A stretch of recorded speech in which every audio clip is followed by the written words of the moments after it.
نحمدہ ونصلی علی رسولہ الکریم اما بعد فاعوذ باللہ من الشیطان الرجیم بسم اللہ الرحمن الرحیم رب اشرح لی صدری ویسر لی امری واحلل عقدۃ من لسانی یفقہوا قولی۔ سورہ البقرہ آیت نمبر 183۔ یا ایہا الذین آمنوا کتب علیکم الصیام کما کتب علی الذین من قبلکم لعلکم تتقون۔ اے لوگو جو ایمان لائے ہو، تم پر روزے رکھنا لکھ دیا گیا ہے جیسے ان لوگوں پر لکھا گیا جو تم سے پہلے تھے تاکہ تم بچ جاؤ۔ اب اس آیت مبارکہ میں اللہ تعالیٰ تمام مسلمانوں سے مخاطب ہے اور فرما رہے ہیں کہ اے ایمان والو، تم پر روزے فرض کر دیے گئے ہیں جیسا کہ گزشتہ قوموں پر فرض کیے گئے تھے، اور وہ اس لیے کہ روزے رکھنے میں انسان کے لیے دنیا اور آخرت کی ہر بھلائی موجود ہے، اور اس لیے کہ آدمی جب اللہ کے لیے کھانے پینے اور ہر طرح کی خواہشات سے رک جاتا ہے نا، اور وہ اپنے آپ کو اللہ کی بندگی میں مشغول کر لیتا ہے، تو اللہ تعالیٰ اسے تقویٰ کی راہ پر ڈال دیتے ہیں۔ سیدنا عبداللہ بن عمر رضی اللہ تعالیٰ عنہ بیان کرتے ہیں کہ آپ صلی اللہ علیہ وآلہ وسلم نے فرمایا، اسلام کی بنیاد 5 چیزوں پر ہے۔ نمبر 1، اس بات کی گواہی دینا کہ اللہ کے سوا کوئی معبود نہیں اور محمد صلی اللہ علیہ وآلہ وسلم اللہ کے رسول ہیں۔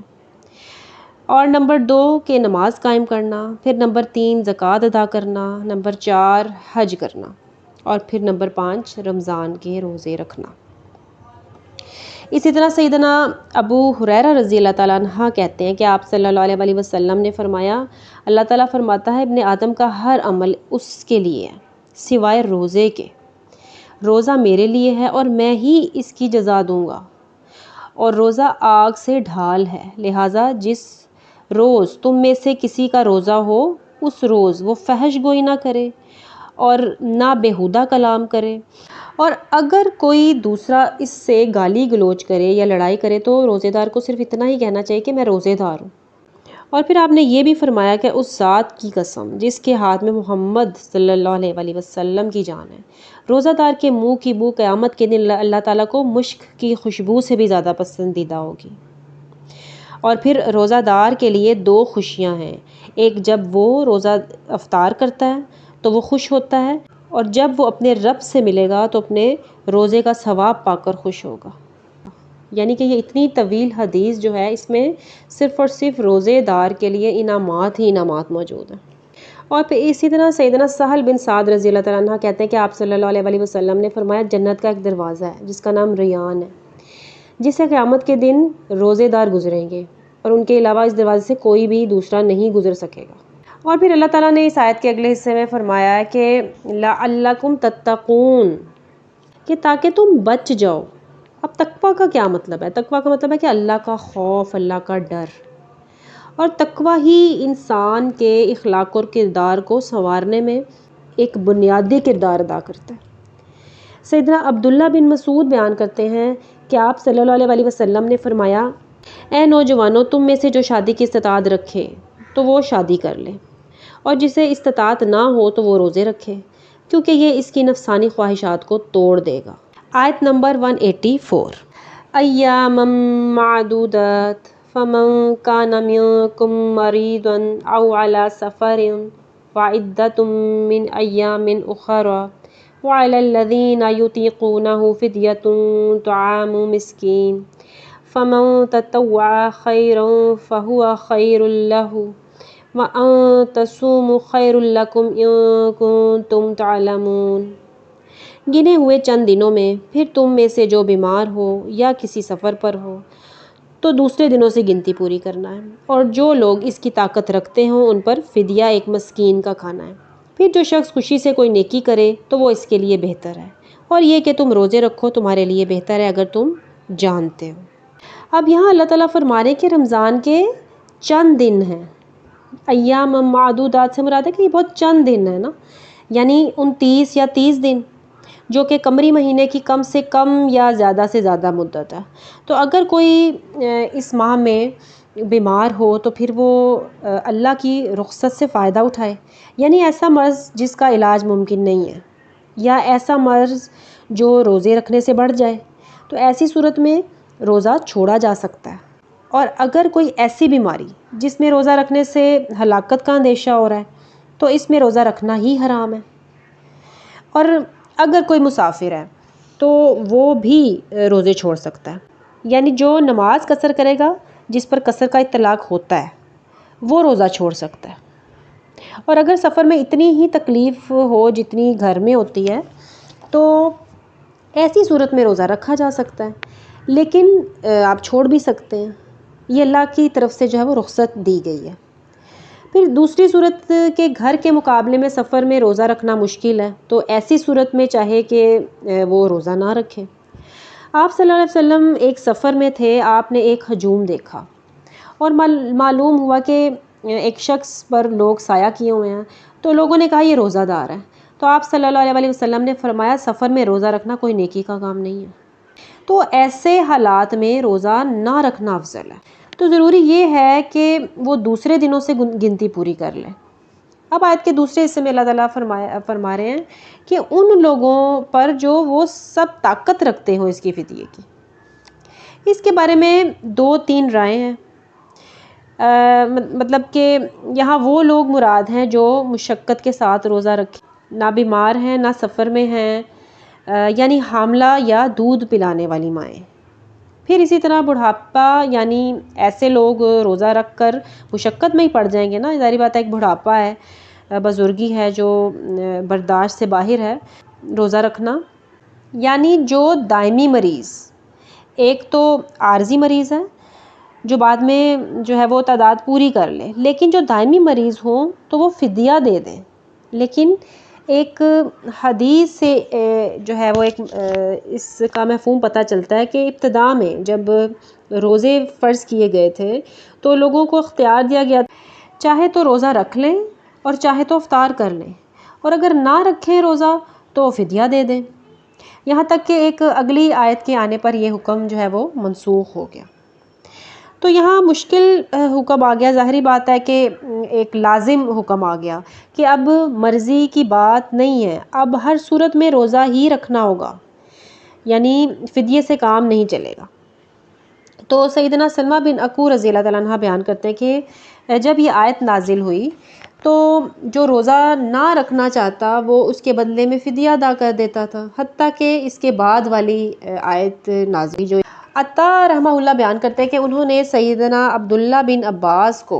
وَعَلَى الَّذِينَ يُطِيقُونَهُ فِدْيَةٌ طَعَامُ مِسْكِينٍ کی تلاوت کرتے ہوئے سنا۔ انہوں نے فرمایا کہ یہ آیت تو منسوخ نہیں ہے، تو انہوں نے فرمایا کہ یہ آیت منسوخ نہیں ہے، بلکہ یہ ان بڑی عمر کے مرد اور عورت کے بارے میں ہے جو روزے کی استطاعت نہیں رکھتے اور وہ ہر دن کے بدلے میں ایک مسکین کو کھانا کھلا دیں۔ پھر اللہ تعالیٰ نے فرمایا جو شخص اپنی خوشی سے زیادہ کرے اس کے لیے بہتر ہے، فَمَن تَطَوَّعَ خَيْرًا فَهُوَ خَيْرٌ لَهُ۔ اب اس کے 2 معنی بھی ہو سکتے ہیں، ایک یہ کہ صدقے کی معین مقدار سے زیادہ صدقہ دے دیا جائے، دوسرا یہ کہ روزے بھی رکھے اور فدیہ بھی دے دے، ٹھیک ہے۔ اور پھر اللہ تعالیٰ نے فرمایا کہ اگر تم روزے ہی رکھ لو تو تمہارے لیے بہتر ہے، وَأَن تَصُومُوا خَيْرٌ لَكُمْ إِن كُنتُمْ تَعْلَمُونَ۔ یعنی اللہ تعالیٰ فرما رہے کہ اگر تمہیں روزے کے ثواب کا علم ہو تو روزہ رکھنا ہی تم بہتر سمجھو گے۔ اور روزے کے ثواب کے متعلق اللہ تعالیٰ فرماتے ہیں کہ روزہ میرے لیے ہے اور میں ہی اس کا بدلہ دوں گا، کیونکہ روزہ دار میری خاطر کھانا پینا اور اپنی خواہشات نفس چھوڑتا ہے، اور ایک انسان کے لیے یہ سب چیزیں بہت بہت زیادہ اہم ہوتی ہیں، اور جب وہ یہ اللہ کی خاطر چھوڑ دیتا ہے تو اس کے بدلے میں اللہ تعالیٰ تو اس کو اجر عظیم عطا فرمائے گا، یہ اللہ کا وعدہ ہے۔ آیت نمبر 185،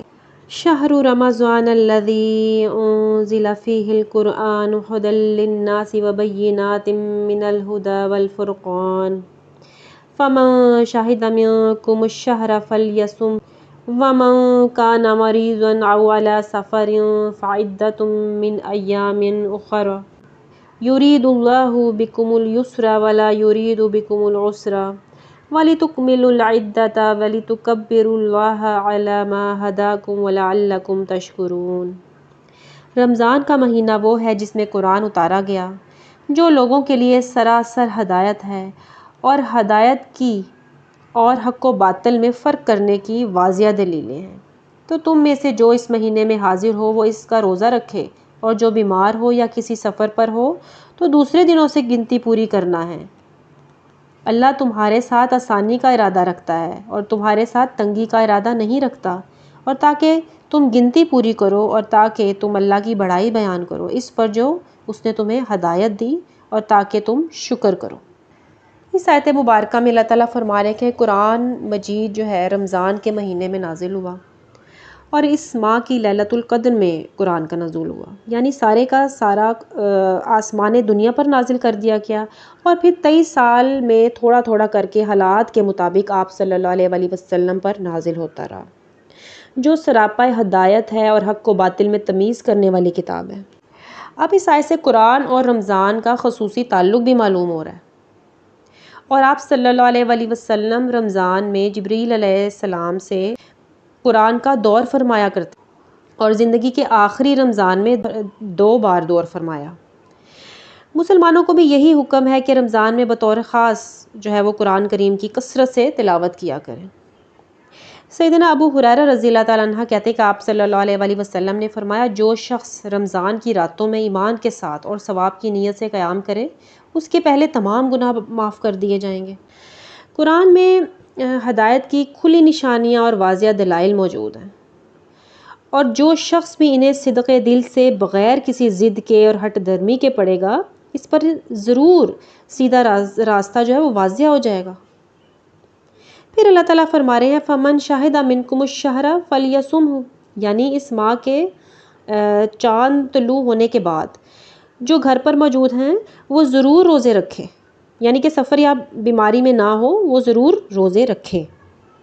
اور یہ کہ سیدنا عبداللہ بن عمر رضی اللہ تعالیٰ عنہ سے روایت ہے کہ رسول اللہ صلی اللہ علیہ وآلہ وسلم نے فرمایا، چاند دیکھے بغیر رمضان کے روزے نہ کرو، اور چاند دیکھے بغیر رمضان نہ کرو اگر مطلع ابر آلود ہو تو مہینے کے 30 دن پورے کر لو۔ پھر اللہ تعالیٰ فرما رہے ہیں کہ وَمَنْ كَانَ مَرِيضًا أَوْ عَلَىٰ سَفَرٍ فَعِدَّةٌ مِّنْ أَيَّامٍ أُخَرَ، یعنی مریض اور مسافر جتنے دن روزے نہیں رکھیں گے اتنے دن کے روزے جو ہے وہ صحت مند ہونے اور سفر ختم ہو جانے کے بعد رکھ لیں گے، یعنی کہ یہ اللہ تعالیٰ کی طرف سے اپنے بندوں کے لیے سہولت دی گئی ہے، کیونکہ اللہ تعالیٰ نے سورۃ الحج میں ارشاد فرمایا وَمَا جَعَلَ عَلَيْكُمْ فِي الدِّينِ مِنْ حَرَجٍ، اور دین میں تم پر کوئی تنگی نہیں رکھی، یعنی پتہ چلتا ہے کہ اللہ تعالیٰ نے ہر موقع پر اپنے بندوں کے لیے آسانیاں کر دی ہیں، ان کے لیے احکامات آسان کر دی ہیں۔ اسی لیے اللہ تعالیٰ آگے فرما رہے ہیں یرید اللہ بکم الیسر ولا یرید بکم العسر، کہ اللہ تمہارے ساتھ آسانی کا ارادہ رکھتا ہے اور وہ تمہارے ساتھ تنگی کا ارادہ نہیں رکھتا، کیونکہ دین اسلام کی خصوصیت یہ ہے کہ اس میں انسان کی فطری کمزوریوں کا پورا لحاظ رکھا گیا ہے، اور کسی پر ایسی تکلیف نہیں ڈالی گئی جو اس کے لیے ناقابل برداشت ہو جائے۔ سیدنا انس بن مالک رضی اللہ تعالیٰ عنہ بیان کرتے ہیں کہ آپ صلی اللہ علیہ وآلہ وسلم نے فرمایا، آسانی پیدا کرو، مشکل میں نہ ڈالو، اور تسلی اور تشفیع دو، اور متنفر نہ کرو۔ اور پھر آیت کے آخری حصے میں اللہ تعالیٰ فرما رہے ہیں وَلِتُكْمِلُوا الْعِدَّةَ وَلِتُكَبِّرُوا اللَّهَ عَلَىٰ مَا هَدَاكُمْ وَلَعَلَّكُمْ تَشْكُرُونَ، تاکہ تم گنتی پوری کرو، تاکہ تم اللہ کی بڑائی بیان کرو اس پر کہ اس نے تمہیں ہدایت دی، تاکہ تم شکر کرو۔ مطلب یہ کہ تعداد پوری کرو، خواہ رمضان میں یا رمضان کے بعد، کیونکہ یہ فرض عبادت ہے، تاکہ تم اللہ کی بڑائی بیان کرو، اور اس پر کہ اس نے تمہیں ہدایت عطا فرمائی، یعنی اللہ تعالیٰ نے رمضان کے بعد کے وقت کو بطور شکرانہ اپنی بڑائی اور کبریائی کے بیان کرنے کا وقت مقرر فرمایا ہے، یعنی نماز عید الفطر میں جو بڑائی اور کبریائی بیان کی جاتی ہے یعنی کہ تکبیرات، وہ ہادی حقیقی کے اسی حکم کی تعمیل ہے۔ سیدنا عبداللہ بن عمر رضی اللہ تعالیٰ عنہما بیان کرتے ہیں کہ آپ صلی اللہ علیہ وآلہ وسلم نے فرمایا، عید الفطر کی نماز میں 7 تکبیریں پہلی رکعت میں اور 5 تکبیریں دوسری رکعت میں کہی جائیں گی، اور ہر 2 رکعتوں میں قرات ان تکبیروں کے بعد کی جائے گی۔ اللہ تعالیٰ ہم سب کو اپنی بڑائی کبریائی بیان کرنے کی توفیق عطا فرمائے، آمین یا رب العالمین۔ سبحانک اللہم و بحمدک، اشہد ان لا الہ الا انت، استغفرک و اتوب الیک۔